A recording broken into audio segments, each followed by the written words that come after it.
भले ही बिहार विधानसभा चुनाव अभी इस साल के अंत में हो, लेकिन दिल्ली विधानसभा चुनाव में करारी हार के बाद अब कांग्रेस आलाकमान अपने कोर वोटर्स को साधने में जुट गई है, क्योंकि कांग्रेस आलाकमान इस बार बिहार में जबरदस्त वापसी करना चाहती है। इसलिए बिहार विधानसभा चुनाव को लेकर कांग्रेस बड़े प्लान पर जुट गई है। बीते एक महीने के अंदर अगर देखें तो राहुल गांधी 2 बार बिहार जा चुके हैं। 22 फरवरी को राष्ट्रीय अध्यक्ष मल्लिकार्जुन खड़गे बिहार में जा रहे हैं, बक्सर दौरे पर हैं। इसके पहले 20 फरवरी से बिहार कांग्रेस के नए प्रभारी कृष्णा अल्लावरू बिहार में 3 दिवसीय दौरे पर पटना पहुंच रहे हैं। कांग्रेस के नेताओं से प्रदेश में सांगठनिक मामलों पर वो विचार विमर्श करेंगे। माना यह जा रहा है कि आने वाले विधानसभा चुनाव के मद्देनजर महागठबंधन में कांग्रेस की स्थिति पर पार्टी के भीतर मंथन होगा। आपको बता दें कि मल्लिकार्जुन खड़गे 22 फरवरी को बक्सर में पार्टी की ओर से आयोजित जय बापू जय भीम जय संविधान कार्यक्रम में शामिल हो रहे हैं।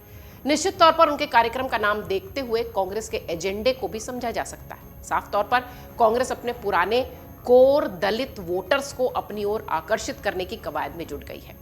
मल्लिकार्जुन खड़गे को भी दलित चेहरे के तौर पर कांग्रेस प्रचारित कर रही है। अब उनका बिहार दौरा भी इसी एजेंडे को खास बताता है। खड़गे को बिहार में दलितों को साधने के लिए उतारा जा रहा है।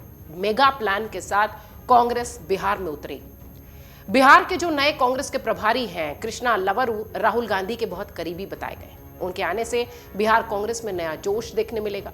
कृष्णा अल्लावरू के बिहार आने को लेकर बिहार कांग्रेस के अध्यक्ष अखिलेश प्रसाद सिंह की भी बातों से कांग्रेस की नई स्ट्रैटेजी का इशारा मिलता है।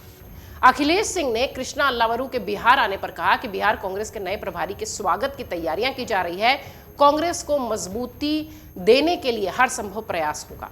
अखिलेश सिंह कहते हैं कि बिहार विधानसभा में कांग्रेस लोकसभा के चुनाव में बेहतर प्रदर्शन करने की उम्मीद कर रही है। अब गौर करने वाली बात यह है कि कांग्रेस भले ही बिहार में वोटर्स को साधने के लिए नए नए प्लान्स बना रही हो, लेकिन जो बात सूत्रों से पता चली वो ये कि कांग्रेस पिछली बार की तरह इस बार भी सिर्फ 70 सीटों पर ही अपनी दावेदारी ठोकेगी। लेकिन ये बात सिर्फ कयासों के आधार पर कही जा रही है। पार्टी की ओर से कोई आधिकारिक जानकारी इस पर नहीं आई है।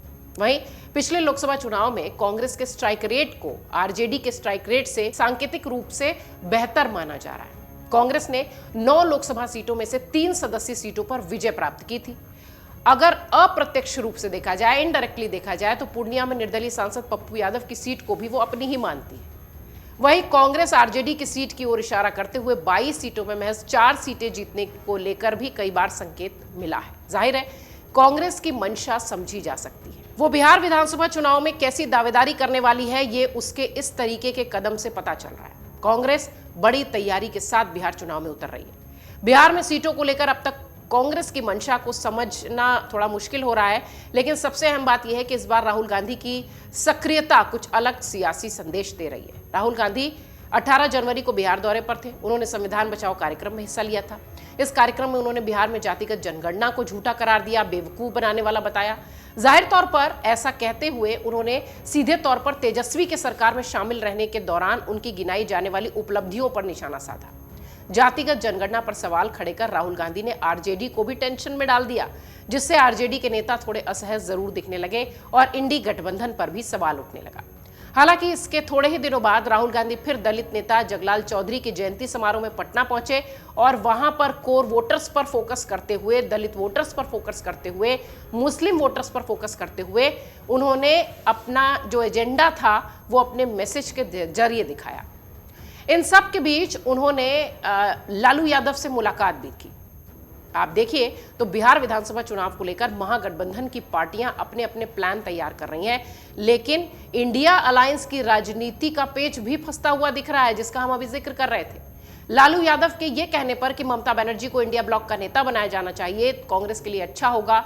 इसके बाद तेजस्वी यादव ने भी लालू यादव की बातों का समर्थन किया। ये सब ये बताता है कि इंडिया गठबंधन में सब कुछ ठीक नहीं है, कांग्रेस की टेंशन थोड़ी बढ़ी है। अब इसका असर बिहार के चुनाव पर कितना पड़ेगा ये देखने वाली बात होगी। लेकिन हाँ, लालू यादव से राहुल ने मुलाकात करने के बाद ये जरूर बताने की कोशिश की कि उनके बीच सब कुछ ठीक है। सीट बंटवारे पर भी बात हो ही जाएगी।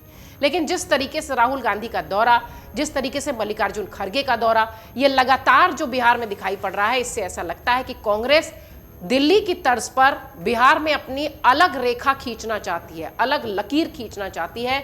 अगर उन सीटों पर जिनको वो चाहती है उस पर बात नहीं बनी तो निश्चित तौर पर अलग लड़ती हुई कांग्रेस दिल्ली की तर्ज पर महागठबंधन या इंडिया गठबंधन को बिहार में झटका देती हुई दिखाई पड़ सकती है। हालांकि राजनीतिक विश्लेषक ये भी कहते हैं कि अगर आम आदमी पार्टी और कांग्रेस साथ बिहार में लड़ी होती, दिल्ली में लड़ी होती, तो निश्चित तौर पर ऐसा होता कि परिणाम शायद कुछ और होते।